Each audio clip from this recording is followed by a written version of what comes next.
கிறிஸ்துவுக்குள் பிரியமானவர்களே, மீண்டும் இந்த வாரம் ஒரு விடயம் நிகழ்ச்சியில உங்களை சந்திப்பதில் மிகுந்த சந்தோஷம்.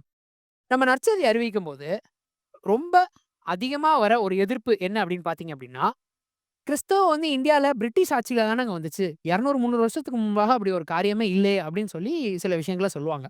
ஆனா உண்மையிலே கிறிஸ்தவம் இந்தியாவுக்கு எப்போ வந்துச்சு? இந்தியால கிறிஸ்தவம் எத்தன வருஷமாக இருக்கு? அதோட வரலாறு என்ன அப்படின்றத குறிச்சு தான் நம்ம இந்த வாரம் பார்க்க போறோம். வாங்க நிகழ்ச்சிக்குள்ள போலாம்.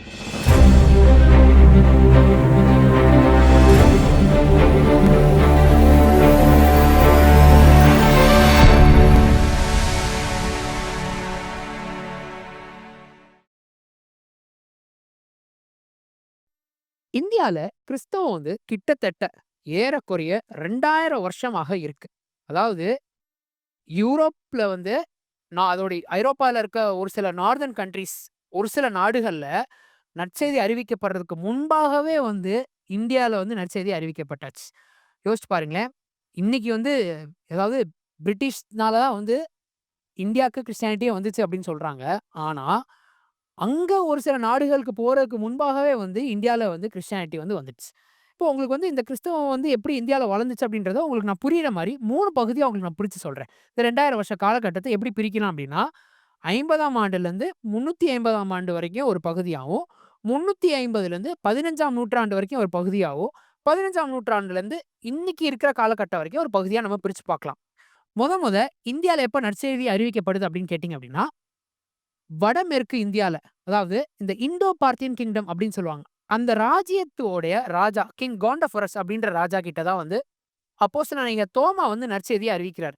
இந்த காரியம் எங்க இருக்கு? எதுல நம்மளால பார்க்க முடியும் அப்படின்னா, ஆதி திருச்சபை நாட்கள்ல இருந்த மூப்பர்கள் அவங்க எழுதின ஒரு சில புத்தகங்கள்ல 2ஆம் ஆண்டுல டாக்ட்ரின் ஆஃப் அப்போஸ்டல்ஸ் அப்படின்ற புத்தகத்திலயும், 3ஆம் நூற்றாண்டுல ஆக்ட்ஸ் ஆஃப் தாமஸ் அப்படின்ற புத்தகங்கள்ல இந்த காரியத்த குறிச்சு நம்மளால ஒரு சில ஆதாரங்கள் நம்மளால எடுக்க முடியும்.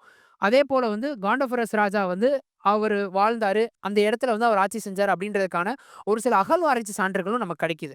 ஆனா தோமா அந்த இடத்துல ஜனங்களுக்கோ, இல்ல மற்ற இடத்துலயோ முழுமையாக ஒரு ஒரு மிஷனரியா, ஒரு அப்போஸ்தலனா இருந்து ஊழியம் செஞ்சாரு அப்படின்றதுக்கான ஆதாரம் எதுவுமே இல்ல. அவரு கரெக்ட்டா இந்தியால எப்போ சுவிசேஷத்த எடுத்துட்டு வராரு அப்படின்னா, கிறிஸ்துவுக்கு பின்பாக 50ஆம் ஆண்டுல தான் அவர் நற்செய்திய கொண்டு வராரு. எங்க வராரு அப்படின்னா, கேரளால கொடுங்கல்லூர் அப்படின்ற பகுதியில தான் அவர் சேர்றாரு. இத தான் the birth place of Christianity, அதாவது கிறிஸ்தவமுடைய இந்தியால கிறிஸ்தவத்தோடைய பிறப்பிடம் அப்படின்னு சொல்லுவாங்க. இங்க இருந்து தான் ஒரு ஒரு இடமா அப்போஸ்தலனாகிய தோமா சுவிசேஷத்த எடுத்துட்டு போறாரு. அவரு 52ஆம் ஆண்டுல சபைகள் நிரூபிக்க ஆரம்பிக்கிறார். அதாவது ஆ அ கூடி ஆராதிக்கிறதுக்காக சர்ச்சஸ் கட்ட ஆரம்பிக்கிறாரு. கிட்டத்தட்ட அவர் கட்டின சர்ச்சஸ் ஒரு 7 சபைகள் இருக்கு.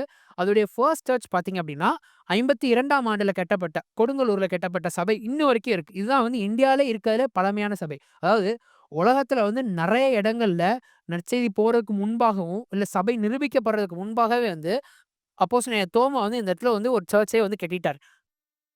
இது இன்னைக்கு வரைக்கும் இந்த சர்ச் அ ஓடிட்டு தான் இருக்கு. அங்க ஜனங்கள்லாம் கூடி வராங்க. அது 16ஆம் நூற்றாண்டுக்கு அப்புறம் ஒரு சில மாற்றங்கள் இந்த கட்டடத்துல சில அமைப்புகள்லாம் மாத்த ஆரம்பிச்சாங்க. அதுக்கப்புறம் தோமா ஒரு ஒரு இடமா அப்படியே பயணம் செய்ய ஆரம்பிக்கிறாரு. தமிழ்நாடுல ஒரு சில இடங்களுக்குலாம் சுவிசேஷத்த அறிவிக்கிறாரு. நம்ம எல்லாருக்குமே தெரியும். அவர் சென்னையில சுவிசேஷம் அறிவிக்கும்போது, அந்த 72ஆம் ஆண்டுல அவர் இரத்த சாட்சியா மரிக்கிறாரு. அப்போ இந்த காரியங்கள் எல்லாமே அவர் எங்கெங்கலாம் சபைய நிரூபிக்கிறாரு, எங்கெங்கலாம் சீஷர்கள் உருவாக்குறாரோ, அவங்க அப்படியே கொஞ்சம் கொஞ்சமா, கொஞ்சம் கொஞ்சமா அவங்க பெருக ஆரம்பிக்கிறாங்க. அவங்க எங்கெங்கலாம் டிராவல் பண்றாங்களோ, பயணம் செய்றாங்களோ, அந்த இடத்துலலாம் நற்செய்தி அறிவிக்க ஆரம்பிக்கிறாங்க. அப்படியே கொஞ்சம் மெதுவா சுவிசேஷம் பரவ ஆரம்பிக்குது. இதே மாரி 350ஆம் ஆண்டு வரைக்கும் இந்த நற்செய்தி அறிவிக்கப்படுது. அப்போ நம்மகிட்ட என்ன ஆதாரம் இருக்குன்னா இந்த ஃபர்ஸ்ட் ஃபேஸ் ஃபேஸ்ல நம்ம என்ன தெளிவா தெரியுதுன்னா, 50ஆம் ஆண்டுலேருந்தே இந்தியாவுக்கு சுவிசேஷம் வந்துடுச்சு அப்படின்ற ஆதாரம் மிக தெளிவா இருக்கு. இதுக்கு அடுத்து பார்த்தோம் அப்படின்னா, 350ஆம் ஆண்டுல சீரிய கிறிஸ்தவர்கள் அப்படின்னு பர்ஷியா தேசத்திலருந்து கிளம்பி இந்தியாக்குள்ள இந்தியாக்கு குடியிருப்பதற்காக அந்த தேசத்த விட்டு கிளம்பி நெறைய பேர் வர ஆரம்பிக்கிறாங்க. அதாவது மைக்ரேட் பண்ண ஆரம்பிக்கிறாங்க. இவங்க எல்லாருமே வரும்போது, தோமா அவருடைய பிரசங்கத்த கேட்டு ரசிக்கப்பட்டவங்க, இந்த சீரிய கிறிஸ்தவர்கள சந்தோஷமா வரவேற்கிறாங்க. ஆனா, அந்த இடத்துல என்ன ஒரு வித்தியாசம் இருக்கு அப்டின்னா, இந்த சீரிய கிறிஸ்தவர்கள் அப்டின்றதோனே அவங்க பர்ஷிய தேசத்துல வந்தவங்க. ஆனா, அவங்க பேசுற மொழி சீரியாக் அப்டின்ற மொழி தான் பேசுனாங்க. இவங்க எல்லாருமே ஆராதனை அவங்களுடைய மொழியில தான் செய்ய ஆரம்பிச்சாங்க. அவங்க கற்றுக் குடுக்குறது எல்லாமே அவங்களுடைய மொழிய மட்டும் தான் பின்தொடர்ந்தாங்க. அதனால வந்து இந்த காரியம் வந்து நெறைய ஜனங்களுக்கு போய் அவங்களால எடுத்துட்டு போகவும் முடியல. யாராவது ஒரு வேள அவங்க ரட்சிக்கப்பட்டு வரும்போது, அவங்களுக்கு அவங்களோட மொழிய, அவங்களுடைய கலாச்சாரத்த சொல்லிக் குடுத்து தான் வர ஆரம்பிக்கிறாங்க. அதனால இந்த 350ஆம் ஆண்டுலருந்து 15ஆம் நூற்றாண்டு வரைக்குமே வந்து கிறிஸ்தவம் வளருது. ஆனா, இந்த சீரிய கிறிஸ்தவர்கள் அவங்களுடைய மொழி மட்டுமே ஆராதனைக்கு வச்சிருந்தனால, அதோட வளர்ச்சி வந்து ரொம்ப கம்மியாவும் இருக்கு. நெறைய பேருக்கு தெரியாமவும் இருந்த ஒரு காலகட்டம் இது. மார் சாலமன் அப்படின்ட்டு சவுத் சைனாவ சேர்ந்த ஒரு பிஷப். அவரு ஒரு சில தேசங்கள்லாம் பயணம் செய்யும்போது இந்தியாவுக்கும் வராரு. அவர் இந்தியாவுக்கு வரும்போது அவருடைய ஒரு புத்தகத்துல 1222ஆம் ஆண்டுல எழுதப்பட்ட ஒரு புத்தகத்துல வந்து அவர் எழுதுறாரு, எப்படி இந்தியால அந்நாட்கள்ல வந்து கிறிஸ்தவர்கள் இருந்தாங்க. அவங்களுடைய ஆராதனை முறைமை எப்படியாக இருந்துச்சு அப்படின்னு ஒரு சில காரியங்கள் எழுதுறாரு. அடுத்து மார்க்கோ போலோ ரொம்ப பிரபலமான ஒரு ஆய்வாளர் அவரு. அவரு 1292ஆம் ஆண்டுல எழுதுற ஒரு புத்தகத்துல தோமா மரிக்கப்பட்ட அந்த இடத்த, அந்த கல்லறை அவர வந்து சந்திச்சதாகவும், அந்த அவர் போன இடங்கள்ல எத்தன ஆயிரங்கள் கிறிஸ்தவங்க அந்த நாட்கள்ல இருந்திருக்காங்க அப்படின்னு, எப்படி அது அவருக்கு ஒரு ஆச்சரியமா இருந்துச்சு. ஏன்னா, அவரு பயணம் செஞ்ச ஒரு சில தேசங்கள்ல எப்படி கிறிஸ்தவம் அதிகமா இருக்கும்னு நெனச்ச தேசங்கள்ல கம்மியா இருந்ததாகவும், இந்தியால வந்து ஒப்பிட்டு பார்க்கும்போது நெறைய பேர் இருக்காங்களே அப்படிங்கும்போது, அவருக்கு எப்படி ஆச்சரியமா இருந்துச்சு அப்படின்ற ஒரு சில காரியங்கள அவருடைய புத்தகங்கள்ல எழுதுறாரு. அடுத்தபடியாக ஓடோரிக் ஆஃப் புரோடினென் இவரு ஒரு ஆய்வாளர் தான். இத்தாலி தேசத்த சேர்ந்தவரு. இவரு 14ஆம் நூற்றாண்டுல வந்து இந்தியாவுக்கு வரும்போது, எப்படி நெறைய கிறிஸ்தவர்கள் இந்த சீரியா கிறிஸ்தவர்களா இருக்கட்டும் சரி, இல்ல தோமா மூலமா ரட்சிக்கப்பட்டு, அவருடைய டீச்சிங்ஸ இன்னும் ஃபாலோ பண்ணிட்டு இருக்க கிறிஸ்தவங்கள் எத்தன பேர் இருக்காங்க அப்படின்ட்டு, அவருடைய புத்தகங்கள்ல எழுதுறாரு. இது மாரி நெறைய ஆய்வாளர்கள் வந்து அவங்க இந்தியாவ வந்து விசிட் பண்ணும்போது, எப்படி வந்து ஒரு ஒரு இடங்கள்ல வந்து கிறிஸ்தவங்க ஏற்கனவே இருக்காங்க அப்படின்னு சொல்லி நெறைய பேர் அவங்களுடைய புத்தகங்கள் எழுதுறாங்க. நான் உங்களுக்கு 3 பிரபலமான உதாரணங்கள் மட்டும் தான் உங்களுக்கு நான் சொல்லியிருக்கேன். இப்ப இதுலருந்து நமக்கு என்ன தெரியுது அப்டின்னா, இந்த 15ஆம் நூற்றாண்டு வரைக்குமே வந்து ஆயிரக்கணக்கான பேர் வந்து கிறிஸ்தவங்களா தான் வந்து இந்தியால இருந்திருக்காங்க அப்டின்றது. இதுக்கு அடுத்து தான் வந்து ஒரு பெரிய மாற்றமே வருது. அதாவது 16ஆம் நூற்றாண்டுலருந்து என்ன ஆகுது அப்டின்னா, வர்ற மிஷனரீஸ் எல்லாருமே வந்துட்டு, எந்த ஊர்ல தங்குறாங்களோ, அங்க பேசப்படுற மொழியில வந்து நற்செய்திய நம்ம அறிவிக்கணும். அங்க பேசப்படுற மொழியில நம்ம பரிசுத்த வேதாகமத்த வந்து மொழிபெயர்க்கணும் அப்டின்ற முயற்சிகள் எடுக்க ஆரம்பிக்கிறாங்க. 17ஆம் நூற்றாண்டுல ராபர்ட்டோ டி நோபிலி இவரு மொத வந்து அவரு மதுரையில வந்து ஊழியம் செய்யும்போது, அங்க நம்ம பாஷையில என்ன பாஷையில அங்க பேசுறாங்க, அவர் எந்தெந்த இடத்துலலாம் ஊழியம் செய்றாரோ, அந்த பாஷையில வந்து சுவிசேஷத்த அறிவிக்க ஆரம்பிக்கிறார். 18ஆம் நூற்றாண்டுல பார்த்லோமியூ சீகன்பால்க் அவரு பரிசுத்த வேதாகமத்த மொழிபெயர்க்க ஆரம்பிக்கிறார். அடுத்து 19ஆம் நூற்றாண்டுல வில்லியம் கேரி கிட்டத்தட்ட 40ற்கும் அதிகமான மொழிகள்ல வந்து இந்த வேதாகமத்த மொழிபெயர்க்க ஆரம்பிக்கிறார்.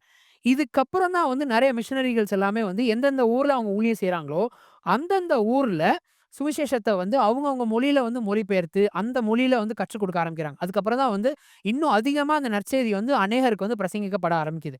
அப்போ இந்த காரியத்த நம்ம நல்லா பார்த்தோம் அப்டின்னா, இந்த 2000 வருஷமாவும் கிறிஸ்தவம் பிரசங்கம் பண்ணப்படுகிறது. அதே போல அது மெதுவாக வளர்ந்துட்டே தான் வருது அப்டின்றது நமக்கு ஒரு ஒரு மேப் மாரி நமக்கு இப்போ கொஞ்சம் புரியுது. உங்களுக்கு ஒரு காரியத்த சொல்றேனே. இந்தியாவுடைய ஃபர்ஸ்ட் பிரைம் மினிஸ்டர்.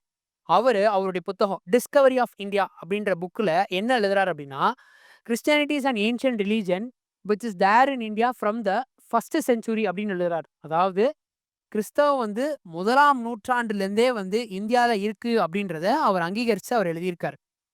அதுல இன்னும் ஒரு சில காரியங்கள் என்ன எழுதுறாரு அப்படின்னா, ஐரோப்பால நெறைய நாடுகள்ல இந்த சுவிசேஷம், இந்த கிறிஸ்டியானிட்டி அப்படின்னு ஒரு விஷயம் வர்றதுக்கு முன்பாகவே, இந்தியால வந்துட்டாங்க அப்படின்றதையும் அவர் அங்கீகரிக்கிறாரு. எப்படி வந்து கிறிஸ்தவம் வந்து இந்தியால நெறைய பங்களிப்பும் குடுத்துருக்காங்க அப்படின்றதையும் எழுதுறாரு.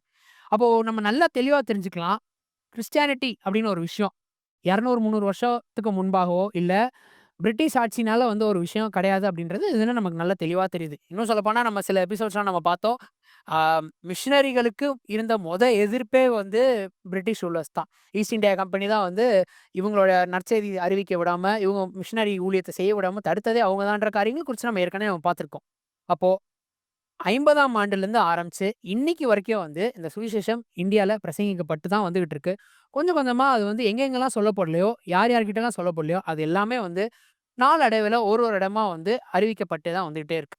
மத்தேயு 28வது அதிகாரத்துல ஆண்டவர் இயேசு கிறிஸ்து, இந்த சுவிசேஷத்த நீங்க உலகமெங்கும் போய் நீங்க பிரசங்கிங்க, சீஷர்கள் ஆக்குங்க அப்படின்னு சொன்ன அந்த நாள் முதல் உலகமெங்கும் வந்து சீஷர்கள் எல்லாம் பிரிஞ்சு போய் நற்செய்தி அறிவிச்சுட்டே தான் இருக்காங்க.